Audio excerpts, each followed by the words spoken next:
1999 yapımı The Matrix filmi vizyona girdiğinde çoğu insan için yepyeni bir deneyimdi. Çoğu insan Matrix gibi bir sanal dünyayı ilk kez bu yapımla gördü ve izledi. Fakat her ne kadar Matrix, anlattığı hikayenin ve betimlediği evrenin ilk örneği gibi görülse ve bilinse de, aslında kendisinden önceki büyük bir bilim kurgu birikiminin bir sonucuydu. Wachowski kardeşlerin kendilerinin de belirttiği üzere Matrix'i meydana getirmek için öncesinde yapılmış olan pek çok eserden, kitaptan, animeden ve filmden yararlanmışlardı.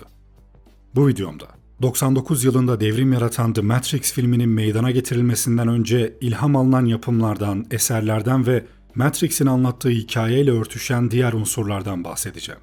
Siz güzel ellerinizi beğen butonuna basmak için hazırlarken ben de videoma geçiyorum. İyi seyirler.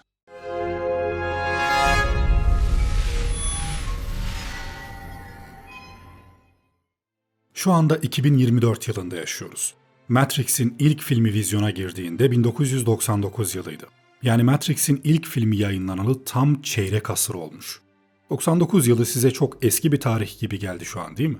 Matrix'in anlattığı hikayeyi düşündüğümüzde 99 yılı için gerçekten zamanının ötesindeydi. Fakat ben şimdi size Matrix'e ilham olan yapımların tarihlerini söylediğimde daha çok şaşıracaksınız. 99 zaten çok eski bir tarih. Daha ne kadar geri gidebiliriz değil mi? O zaman sıkı durun. Çünkü gideceğimiz yer 1865. Alice in Wonderland. Alice in Wonderland, Lewis Carroll tarafından 1865'te yayımlanan klasik bir çocuk edebiyatı eseridir.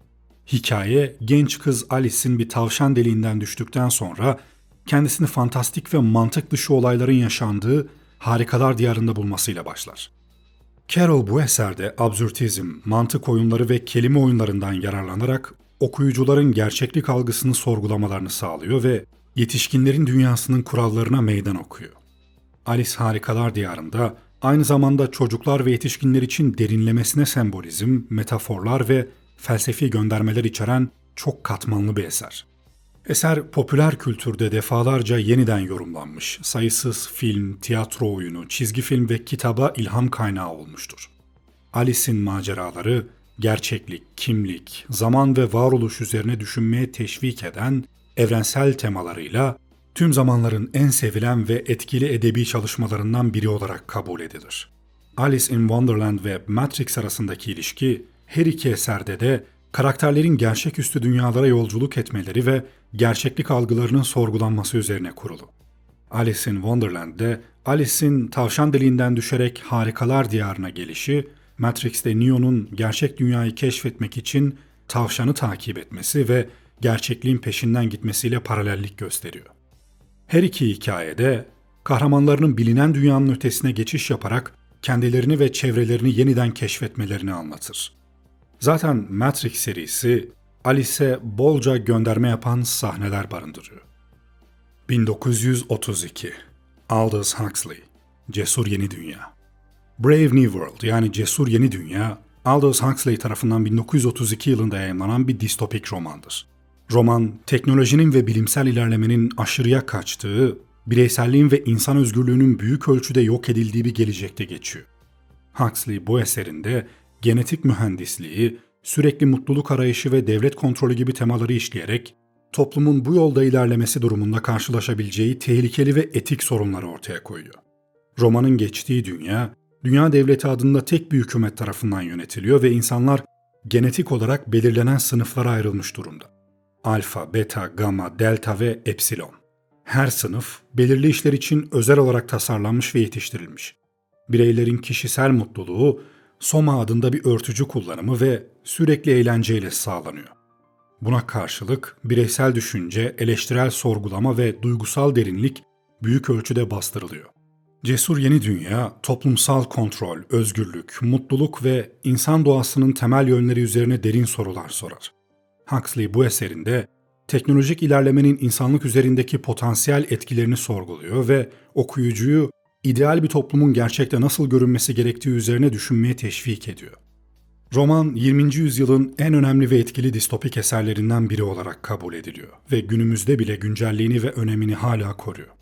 Cesur Yeni Dünya ile Matrix, modern toplumların temel sorunlarına dair keskin gözlemler sunuyor. Her iki eserde teknolojinin insan deneyimi üzerindeki etkisini ve bireyin özgürlüğüyle toplumsal kontrol arasındaki çatışmayı merkeze alır. Ancak bu benzerlikler yüzeydeki uyumdan çok daha derine iner. Zira her iki yapıtta insan doğasını ve teknolojinin onu şekillendirme biçimini sorgular. İki yapıt arasında çok fazla ortak tema var. Teknoloji aracılığıyla kontrol, bireylerin özgürlüğü, gerçeklik ve illüzyon, teknolojik distopyalar gibi. Cesur Yeni Dünya, genetik mühendisliği, zihin kontrolü ve sürekli eğlence aracılığıyla yönetilen bir toplumu tasvir eder. Burada bireyler toplumsal sınıflara ayrılır ve herkesin rolü doğumundan itibaren belirlenir. Özgürlük illüzyonu altında insanlar kontrol altında tutulur ve gerçek mutluluk veya bireysel düşünceye ulaşmaları engellenir. Matrix'e gerçekliğin bir simülasyon olduğu ve insanların aslında makineler tarafından kontrol edilen bir rüyada yaşadıkları bir dünya sunar. Her iki eserde teknolojinin insanların gerçeklik algısını nasıl şekillendirebileceği ve onları kontrol altında tutabileceği fikrini işliyor. İki hikayede bireyin özgürlüğünü kısıtlayan toplumsal yapıları eleştirir. Cesur Yeni Dünya'da bireyler toplumun beklentilerine uyum sağlamak zorundadır. Matrix'te ise Neo, gerçek dünyayı keşfettikçe kendi varoluşunu ve özgürlüğünü sorgulamaya başlar. Her iki eserde bireyin kendini gerçekleştirme arayışını ve sisteme karşı çıkma cesaretini vurgular. Cesur Yeni Dünya'da insanlar Soma adında bir uyuşturucu aracılığıyla mutluluk illüzyonuna sığınırken, Matrix'te insanlık gerçekliğin bir simülasyon olduğundan habersiz bir şekilde yaşar. Her iki durumda da karakterlerin gerçeği keşfetme süreci bireysel veya toplumsal uyanışın metaforu olarak işlenir. Sonuç olarak Cesur Yeni Dünya ile Matrix arasındaki ilişki her iki eserinde modern toplumları ve teknolojinin rolünü nasıl ele aldığından kaynaklanıyor. İnsan özgürlüğünün teknolojik kontrol karşısındaki kırılganlığını sorgulayan bu yapıtlar, bireyin gerçekliği sorgulama ve özgür iradesini koruma mücadelesini evrensel bir tema olarak ön plana çıkarıyor. Bir sonraki eserimiz tabii ki de Orwell'ın muhteşem romanı 1984. George Orwell'ın 1984'ü ve Matrix, toplumsal kontrol, gerçeklik algısı ve bireysel özgürlük konularında benzer temaları işliyor. Teknolojinin insan yaşamı üzerindeki etkisini ele alıyor. Her iki eserde baskıcı bir güç karşısında gerçeği arayan ve özgürlüğe özlem duyan bireyin hikayesini merkeze alıyor. 1984 sürekli gözetim ve düşünce kontrolüyle bireyin özgürlüğünü kısıtlarken Matrix bir simülasyon içinde yaşayan insanların gerçek dünyayı keşfetme mücadelesini anlatıyor. Winston Smith ve Neo, sisteme karşı bireysel direnişin ve özgürlüğün simgeleri olarak ortaya çıkıyor. Her iki eserde teknolojinin hem kontrol aracı hem de özgürlük yolunda bir araç olabileceğini gösteriyor. İzleyici ve okuyucuyu kendi gerçekliklerini ve özgürlüklerini sorgulamaya teşvik ediyor. Geldik 1968 yılına. Philip K. Dick, Do Androids Dream of Electric Sheep? Androidler elektrikli koyun düşler mi? Philip K. Dick'in Do Androids Dream of Electric Sheep adlı eseri 1968'de yayımlandığından beri bilim kurgu üzerinde derin bir iz bıraktı. Roman, yapay zeka ve insanlık arasındaki sınırları bulanıklaştırdı, sonraki yazar ve yönetmenlere ilham verdi. İnsan ve android arasındaki ayrımın zorlaştığı bu dünya, Blade Runner gibi filmlere ve Westworld gibi dizilere yol açtı. Philip K. Dick, gerçeklik ve algı üzerine düşünceler sundu. Matrix ve Inception gibi yapıtlarda işlenen temalara öncülük etti. Teknolojiyle insan ilişkileri üzerine sorgulamalar yaptı. Modern eserlerde sıkça ele alınan bir konu haline geldi. Roman ayrıca özgürlük, varoluş ve kimlik gibi evrensel temaları ele aldı. Bilim kurgunun insan doğası ve varoluşsal sorgulamalarla ilgili derin bir tür olduğunu gösterdi. Philip K. Dick'in eseriyle Matrix arasındaki ilişki, her iki yapıtın da insanlık, gerçeklik ve yapay zeka üzerine derin sorgulamalar yapmasıyla ortaya çıkıyor. Her iki eserde kendi evrenlerinde bu temaları farklı yollarla ele alıyor, ancak ortak noktaları okuyucuyu ve izleyiciyi insan olmanın ne anlama geldiği üzerine düşünmeye teşvik etmeleridir. Sırada yine bir başka Philip K. Dick eseri olan Ubik var. Ubik, 1969'da yayımlanan bir bilim kurgu romanı. Eserde ölüm, zaman, gerçeklik ve varoluş gibi derin temalar işleniyor. Hikaye, ölü ve diri arasındaki sınırın muğlaklaştığı, zamanın geriye işlediği ve gerçekliğin sürekli değiştiği bir dünyada geçiyor. Karakterler kendilerini bu değişken ve karmaşık dünyada ayakta tutmaya çalışırken, Ubik adında gizemli ve her şeye gücü yeten bir spreyin varlığını keşfederler. Romanın ana fikri, gerçekliğin ne olduğu ve insan algısının bu gerçekliği nasıl şekillendirdiği üzerine kurulu. Philip K. Dick Ubik de zamanın değişken doğasını ve bireysel algının güvenilirliğini sorgular. Okuyucuları da kendi varoluşsal gerçekliklerini düşünmeye teşvik eder. Ubik, Philip K. Dick'in en önemli eserlerinden biri olarak kabul edilir ve yazarın kendi felsefi ve metafizik sorgulamalarını yansıtan zengin bir içeriğe sahiptir. Bu roman, Philip K. Dick'in bilim kurgu literatüründeki yenilikçi yaklaşımlarının ve derin felsefi temalarının mükemmel bir örneğidir. Yine Matrix'le bağlantısı, gerçekliğin ve varoluşun doğasını sorgulaması ve teknolojinin insan algısı üzerindeki etkisini ele alması. Her iki eserde karakterlerin manipüle edilmiş bir gerçeklik içinde yaşadıklarını ve bu durumdan kurtulmaya çalıştıklarını anlatıyor. İki dünyada gerçekliğin algılanan doğasını ve teknolojinin bu algı üzerindeki gücünü keşfediyor. Simulacre and Simulation, Jean Baudrillard'ın 1981'de yazdığı bir felsefi inceleme. Eserde gerçeklik ve temsillerin simülasyonlar ve simülakr, yani taklitlerin taklidi aracılığıyla nasıl değiştirildiği ve dönüştürüldüğü inceleniyor. Baudrillard, modern toplumda gerçeklik algısının giderek daha fazla simülasyonlar tarafından belirlendiğini öne sürer. Kitap, Matrix için önemli bir ilham kaynağıdır ve gerçekliğin ne olduğu üzerine derin sorular sormuştur. Simulacre and Simulation, Matrix ile gerçeklik ve simülasyon kavramları üzerinden bağlantı kuruyor.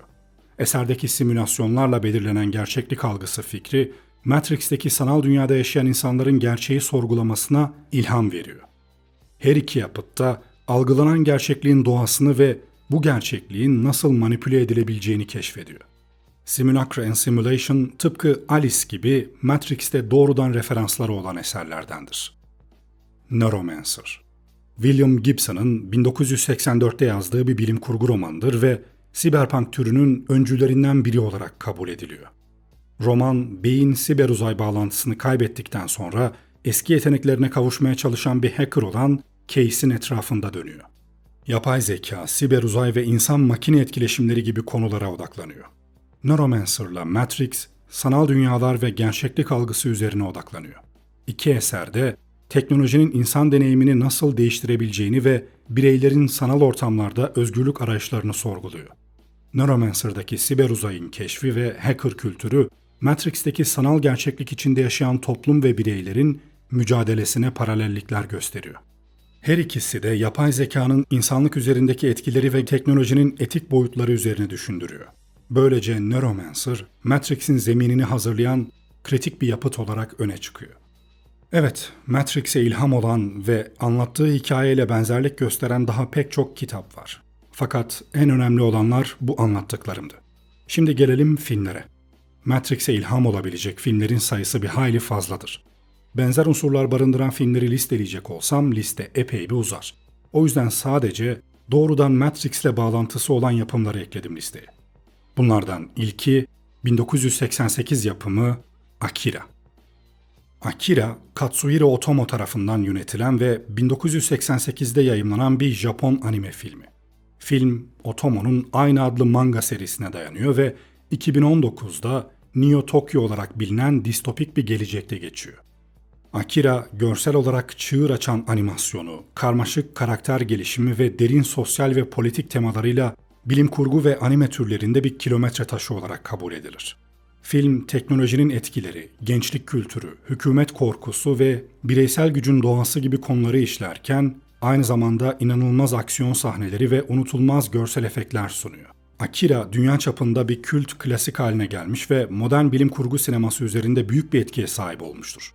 Dolayısıyla ciddi bir anime tüketicisi olan Wachowski'lerin de Matrix'i oluştururken bolca yararlandıkları bir evrendi. Hatta iki eserde birebir aynı sahneler ve benzer olaylar yer alıyor. Akira'da Tetsuo'nun psikokinetik güçleri kazanması ve bu güçlerin onu nasıl değiştirdiği, Matrix'te Neo'nun gerçeği keşfetmesi ve bu yeni bilgiyle nasıl dönüştüğü arasındaki paralellikler gibi. Diğer bir filmimiz Total Recall.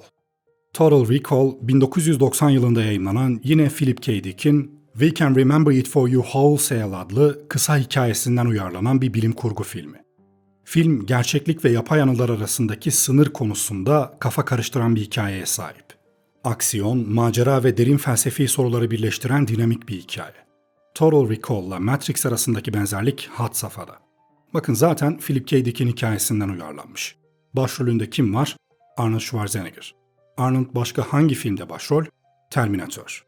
Terminator ne? Bir teoriye göre Matrix'in prequel'i. Böyle parçaları birleştirdiğimizde büyük resim ortaya çıkıyor zaten. Sanat üretimleri böyledir. Özellikle hikaye anlatıcılığı konusunda yaratılan büyük bir evren vardır. Bu evrende halefler, seleflerin miraslarını sürdürürler. Bir sonraki filmimiz az önce bahsettiğim Terminator. Özellikle de 1991 yılında gösterime girmiş olan Terminator 2 Judgment Day. 91'de yayınlanan bu film, insanlar ve yapay zeka tarafından yönetilen makineler arasındaki çatışmayı merkeze alan bir yapım. Matrix ile arasındaki benzerlikler, insanlığın teknoloji tarafından tehdit edilmesi, yapay zekanın kontrolü ele geçirmesi ve bir direniş grubunun bu tehdide karşı mücadele etmesi gibi temalarda yoğunlaşıyor. Hatta Terminator 2'nin Matrix'in öncülü olduğuna dair teoriler de var. Belki buna ayrı bir videoda değinirim. Geldik 1995'e. Artık Matrix'in ortaya çıkmasına 4 yıl kala Matrix'in ana omurgası diyebileceğim bir yapım bizi karşılıyor. Ghost in the Shell. Bu yapım şimdiye kadar bahsettiklerimin hepsinden daha fazla Matrix'le benzeşiyor. Çünkü Wachowski'lerin zaten kendileri de en büyük ilham kaynaklarının Ghost in the Shell olduğunu söylüyorlar. Ghost in the Shell, Mamoru Oshii tarafından yönetilen ve 1995'te yayımlanan bir Japon anime filmi. Masamune Shirou'nun aynı adlı manga serisinden uyarlanmış bir film ve yakın bir gelecekte geçiyor. Hikaye, sibernetik vücuda sahip bir kamu güvenlik ajanı olan Major Motoko Kusanagi'nin bir hacker'ı takip etmesi ve bu süreçte kendi insanlığını ve ghost yani ruh kavramını sorgulamasını konu alıyor. Film, yapay zeka, kimlik, benlik bilinci ve teknolojinin insan yaşamı üzerindeki etkileri gibi temaları işliyor. Yine Akira'da olduğu gibi Matrix'in çoğu sahnesi plan birebir Ghost in the Shell'le benzerlik barındırıyor. Ghost in the Shell ve Matrix olayını ayrı bir videoda daha detaylı bir şekilde ele alabilirim ileride. O yüzden şimdilik detaylarına girmiyorum.